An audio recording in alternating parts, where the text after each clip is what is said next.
좀 질의에 들어가기 전에 좀 확인하려고 하는데, 아까 그 성 의원님이 질의하실 때 출자 청약 제한 제도가 폐지되기 이전 2년 동안 더 그 계열사가 많이 늘었다 이렇게 답변하시지 않습니까?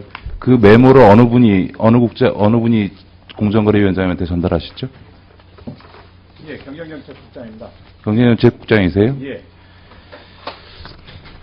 그 출자 총액 제한 제도가 폐지된 게 2009년 3월인데요.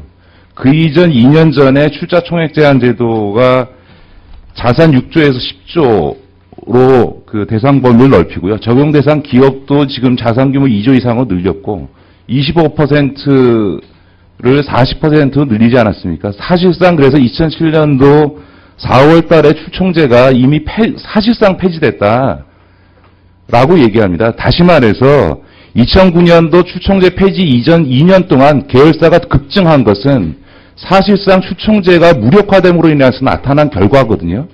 그런 맥락을 거두절미하고 숫자 장난하듯이 국회의원의 질의에 대해서 우롱하는 그런 답변을 공정거래위원장님한테 메모를 해주시고 그것을 그냥 단순히 수치만 보고서는 답변을 하시는 공정거래위원장을 보면서 굉장히 유감스럽습니다.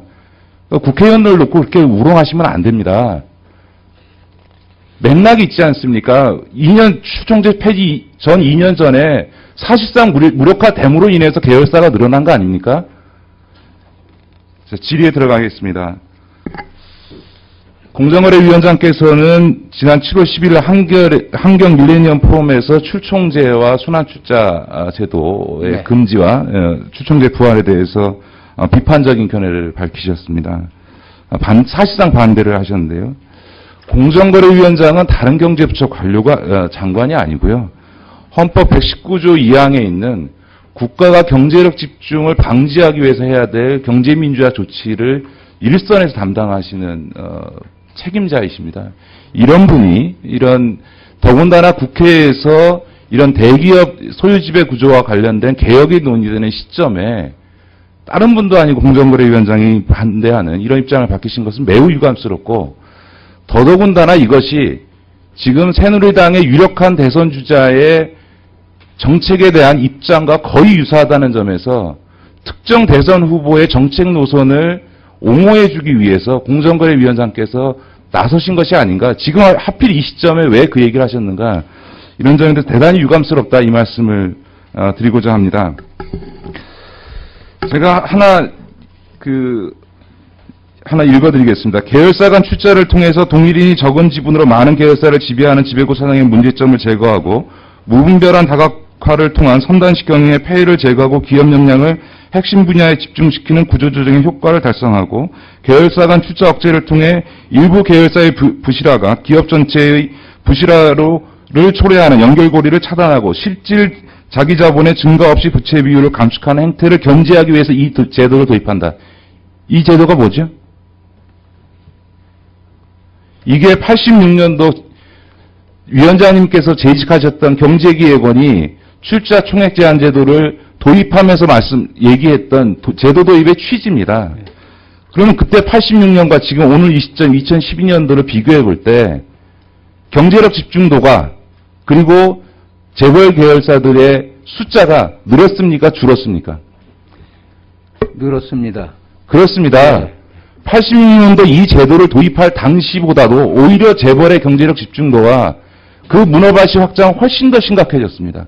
이 제도를 도입하고 나서 중간에 폐지한 기간이 있긴 했습니다만 26년 동안 공정거래위원회는 그걸 근거로 해서 사전적 규제를 해오셨던 거죠. 그런데 그것이 의미가 없다 이렇게 말씀하실 수 있습니까?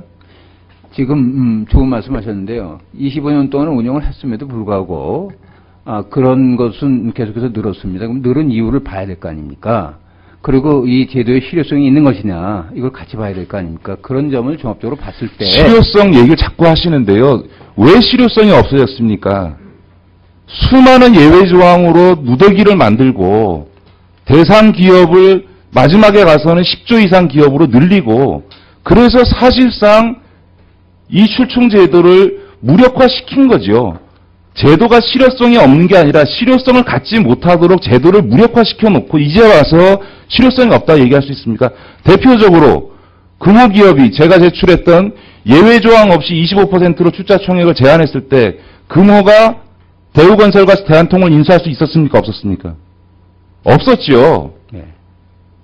다시 말해서 자기의 능력을 넘어서서 무리하게 기업 인수를 했다가 멀쩡한 기업이 망했습니다. 출자 총액 제도가 원칙적으로 적용됐으면 안 일어난 거죠. 그 다음에 공정거래위원회에서 발표한 중소기업 고유업종 침해된 지금 30대 재벌기업들의 이 총 30대 재벌만 놓고 봐도 83개 아닙니까? 거기서 공기업 빼고 나면 더 늘어나지 않습니까? 96개로? 그게 언제 늘어났습니까? 2007년도에 그 출총제가 폐지되는, 사실상 폐지됐던 그 시점에 평균 계열사 숫자가 17개 정도였습니다. 지금 이 시점에 29개입니다. 5년 사이에 평균 계열사 숫자가 12개가 늘었습니다. 이런 상황에서 더군다나 그 대부분 20%가 중소기업 고유업종 침해를 하고 있는데 이게 어떻게 출총제하고 중소기업 고유업종 침해 문제하고 무관하다고 할 수 있으며 동시에 어떻게 출총제하고 재벌의 경제력 집중이나 문어발 확장하고 무관하다, 실효성이 없다고 어떻게 주장하실 수 있습니까?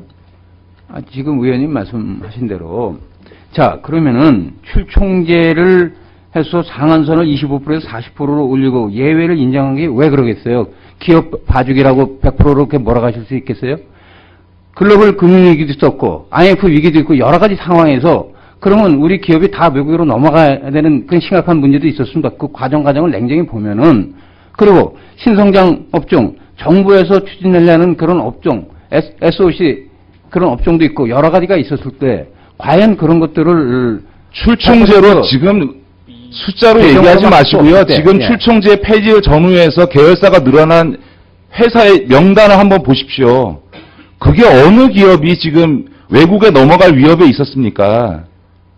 주로 어떤 업종으로 어떤 분야로 계열사를 늘렸는지를 다 잘 아시지 않습니까? 그렇게 혹세무민하는 논리를 가지고 출총제를 만들었던 부처에 계셨던 분이 이걸 부정하는 말씀을 하시는 것은 제가 보기에는 앞서 말씀드렸던 것처럼 새누리당의 유력한 대선 주자가 취하고 있는 정치적 입장을 옹호해주기 위해서 공정거래위원장의 본분을 망각하고 정치적 발언을 하신 거 아닙니까? 그건 아니고요. 제가 금년 초에도 비슷한 발언을 한 적이 있습니다. 그때는 그 대권 후보들도 안 나오실 때고요. 그래서 특정 공무원의 정치적 중립을 분명히 지킬 것이고요. 그런 의도는 전혀 없었다 하는 말씀을 드리고요. 이 출총제를 폐지하게 된 것은 지난 정부 때부터 공정거래위원회가 25년간 여러 가지 대결주던 정책을 쓰면서 내린 결론이 25년간 해봤더니 안 되겠다. 그 사전적인 규제 이것의 실효성보다는 사회적인 감독 강화 이게 낫겠다 해서 지난 정부부터 그와 다르지 않습니까? 출총제가 폐지된 시점과 폐지되기 이전과 이후에 계열사 증가가 표로 통계로 나와 있는데 그렇게 사실을 부정하시는 출총제하고 네. 재벌의 문어발식 확장하고 분명한 상관관계가 통계로 나와 있는데 그걸 그렇게 부정하시면 됩니까? 그 통계는 나중에 의원님 그 별도로 또 드리면서 그 의원님이 그 말씀하신 그런 통계하고 또 서로 비교를 하면서 저희가 의원님의 이 말씀에 저희가 또 따를 것은 따르고 또 저희가 의원님한테 보여드릴 건 보여드리고 그렇게 하겠습니다. 예. 자, 예. 수고하셨습니다. 다음은, 존경하는 김기준 위원님 질의해 주시기 바랍니다.